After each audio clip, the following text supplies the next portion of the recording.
Hello, this is Mrs. Johnson again. Today we are going to be going through a few examples on how to solve a two-step equation. This is review, so you should be very familiar with this already. So look at example 1. We have a variable on the left, a constant on the left, and then a constant to the right of equal sign.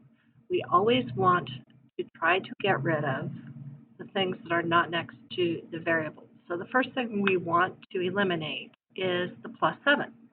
We do that with inverse operations. So I'm going to subtract 7 from both sides. These 7s cancel out, so I am left with 2x equaling negative 12. Remember that if your two numbers have the same sign, you add.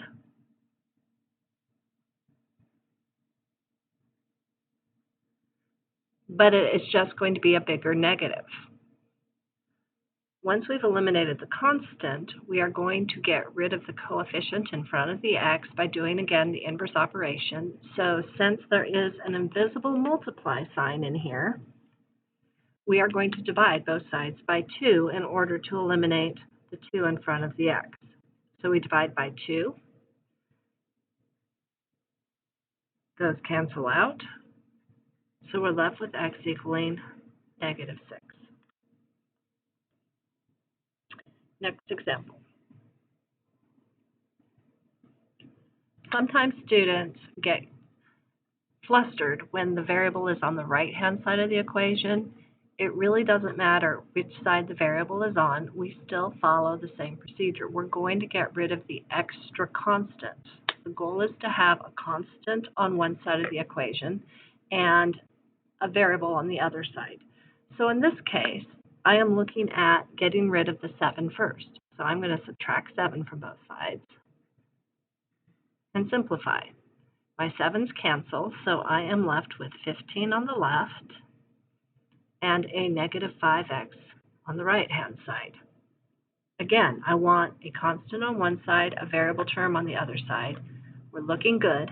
So now we need to get rid of that negative coefficient, that negative 5. Again, there's an invisible multiply sign here, so we're going to do the inverse operation, which is divide. So I'm going to divide both sides by negative 5 and simplify.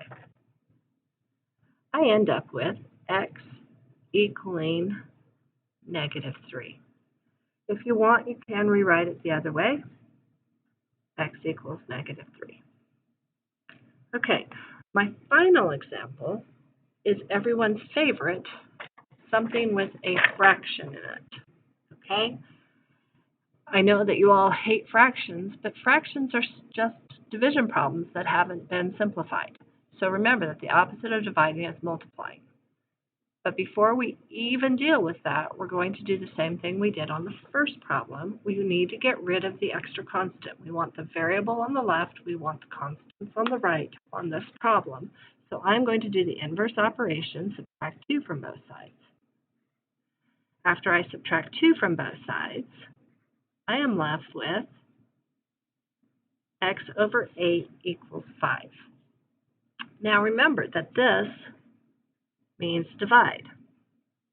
We want to do the inverse operation of divide, which is multiply.